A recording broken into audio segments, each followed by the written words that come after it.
Kenapa dulu kok ngambil private class? Pengen belajar Pengen motong belajar. juga. Padahal kan sebelumnya udah punya Vape Store ya? Iya, maksudnya mau coba bisnis baru Bisnis ibaratnya. baru di Vape Store. Kan udah kaya, gak maksudnya kan kamu udah kaya gitu loh. Kenapa kenapa mau mulai lagi bisnis baru yang dimana itu keluar modal lagi? Ya Ya pastilah. private class ini kan Heeh, ambil pasti kalau modal belajar juga. sesuatu kan keluar modal. Apa yang Hmm, kita korbankan? ya Pasti kan ada yang keluar. ada. Nggak mungkin nggak. Ya. Terus kenapa Vape Store itu kan udah jalan? Ya kan kebetulan sudah autopilot kalau kita bilang. Ya Sudah ada benar. karyawan, sudah ada yang ngatur Berarti untuk itu kan tinggal menikmati hasilnya. Kenapa kok ya memulai bidang dari nol lagi? mencoba yang baru aja. Ya pengen aja ya. Pengen aja. Emang tipikal orang yang nggak bisa Nggak hidup di bisa comfort zone. benar. Hmm. Untuk progres barber untuk daerah kayak Kediri gini. Daerah gede kenapa? Masalahnya kayak harga gitu. Iya. Kalau untuk harga itu kan kita menyesuaikan daya beli masyarakat juga. Jadi Ya daya beli ya. kita apa namanya? Kita membuat harga itu kita survei dulu daya beli Mm-mm. masyarakat kita. Mayoritas ya tapi Ya benar. mayoritas daya beli masyarakat kita itu seberapa? Sebenarnya bisa juga dipakai harga yang mahal bisa juga. Cuma kan itu kan middle high lah, menengah ke atas. Tapi kan bisa kita buat dengan hasil yang terbaik. Alasan kenapa harga jualnya? Iya benar. Kenapa nggak buat yang kayak gitu? Jadi untuk Alasan orang mau ke sini itu kenapa? alasan orang kenapa ke sini bukan ya karena mungkin memang ini apa ini? Ini cita-cita atau yang udah terjadi? Udah terjadi. Yang udah terjadi ya karena memang tempatnya strategis, Ya, parkirannya luas. Tapi kalau harapannya tuh untuk harga harga yang up agak sedikit mahal itu kita juga memikirkan tentang value apa yang nanti akan kita tawarkan kepada customer dengan harga yang sedikit lebih mahal. Gitu. Untuk di Merauke sendiri harga berapa standar? standar ada yang 50, 50. itu mungkin kalau bilang hampir sama dengan Pangkas sih kalau tempatnya ya. Iya. 60 sampai 80 lah. Oh gitu ya. Kalau daya belinya kan memang tinggi ya di sana ya. Ya, Ya beda kalau di sini. Di sini sih sebenarnya bisa di harga-harga 50 di 80 pun bisa. Cuma untuk penikmatnya itu masih sedikit. masih sedikit ya. Masih sedikit. Jadi mayoritas mayoritas masyarakat kita itu masih masih apa ya? Masih di skala harga harga 35 sampai 40 untuk 35. standar barbershop di Kota Kediri ya. Tapi ada juga teman-teman yang pakai harga 50 sampai ke 75 atau Ya, 80 ada ada juga tetap ya. ada juga. Dan marketnya pun juga banyak juga, tapi kita ambil sisi market yang dimana secara general, secara umum ya. Nah, kita tidak begitu segmented kalau tentang masalah market karena memang beberapa fasilitas kita kan dengan parkiran yang luas, dengan Iya. tempat antrian yang lumayan space-nya lumayan lumayan itu kan kita bisa menampung banyak. Intinya kita lebih mengutamakan quantity lah. Quantity. Quantity, tapi bukan berarti kita mengenyampingkan kualitas enggak. Ya, Tetap kualitas iya, yaitu dengan cara kita tambah kursi. Jadi di sini kan ada 3 kursi, ada 3 barber juga. Jadi tanpa harus mengenyampingkan kualitas, tapi quantity tetap kita nampung. oh ini untuk awal pemikiran untuk buka private Awal pemikiran buka private itu sebenarnya awal 2020. 2020 Ya, jadi itu awal-awal corona pada waktu itu. awal corona ya. Nah, awal corona itu aku ngelihat sebuah opportunity.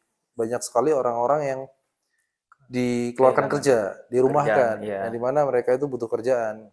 Nah, orang-orang yang butuh kerjaan itu kebanyakan orang-orang yang belum punya skill atau keterampilan lain. Jadi memang mereka menopang hidup tuh dari tempat kerja mereka gitu. Nah, barbershop pun juga sepi pada waktu itu Mm. karena perekonomian lagi mati, barbershop sepi. Jadi orang-orang yang menggantungkan hidupnya di pekerjaan mereka yang setiap bulan gajian, mereka kan jadi Ya, gak gajian. Akhirnya mau nggak mau mereka buka usaha. Ada juga peserta dari Bali pada waktu itu. Bali. Bali. Di Bali tuh dia datang ke Kediri buka usaha sate kalau nggak salah. Sate, Sate. terus bangkrut karena daya beli kan Daya memang belinya lagi rendah pada waktu itu. rendah. Daya beli rendah, terus nggak ada yang beli, akhirnya bangkrut. Dia memutuskan untuk ikut private class, cukur rambut. Nah, aku lihat di situ ada opportunity.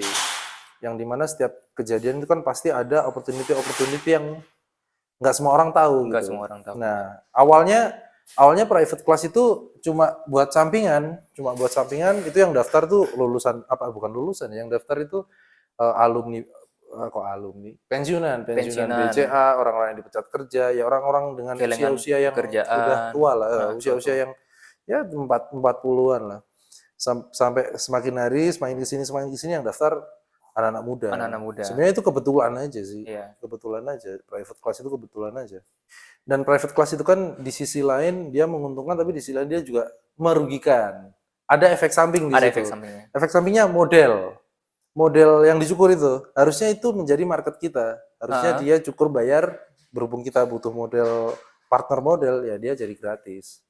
Nah, ada efek sampingnya, setiap usaha itu kan ada efek sampingnya. Tapi untuk masalah kalau misal kamu buka barbershop atau fokus di barbershop, untuk vape store-mu aman? Aman. Pastinya malah jadi tambah konsumen lagi. Karena mereka tahu aku punya vape store dan punya pelanggan. Iya. Mereka tanya, ini juga bisa barber, punya bisa nyukur. Oh, jadi satu itu ya? Iya, Vape store sama jadinya tuh barber jadi satu. kena imbas, ibaratnya kayak apa ya, kalau kita bilang. Simbiosis mutualisme. Iya, ya. benar. Tapi untuk pertemuan terakhir ini aman ya? Maksudnya ada kendala nggak?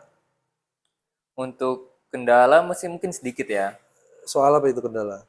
Mungkin belum terbiasa untuk gunting. Oh, Gunting ya, main di gunting aja. main gunting. Untuk clippernya? Clippernya udah Aman. Kira-kira ada nggak saran atau kritik untuk private class sebelum kamu nanti balik ke Merauke, kan otomatis nggak kesini lagi. Otomatis kita nggak ketemu lagi dan kita cuma jadi penonton story. ya, ada nggak? apa ya? Mungkin pelatihannya kurang gimana atau ada kurang apa namanya ditambah apa gitu? Selebihnya sih aman. Kayak mungkin durasi untuk yang gunting ya. Guntingnya kalau bisa tuh di pertemuan berapa tuh agak sudah dikasih gitu. Harus dikasih ya. Karena mungkin kayak yang lebih sulit tuh di gunting. Iya, daripada Menurutku. di mesin. Iya, benar. Daripada main Kayak clipper. Berarti kan ini kan kamu nanti balik ke Merauke itu kan langsung terjun di bidang barbershop yang dimana ini bidang baru lah buat kamu. Untuk rencana kamu masuk ke dalam bidang ini untuk apa ya istilahnya, untuk survive dengan kompetitor yang ada, apa rencanamu di situ? Apakah kamu nanti pakai media-media tertentu atau pakai strategi marketing tertentu ataupun pakai brand ambassador tertentu atau gimana? Yang pertama paling di media. Media. Karena media kan cukup luas. Ya. Apa-apa kita share pasti juga kebanyakan yang seluruh daerah juga bisa lihat bahkan. Sama mungkin kenalan-kenalan terdekat. Iya, gitu ya. Jadi sama beberapa customer vape store juga. Iya, customer vape store tentu pasti.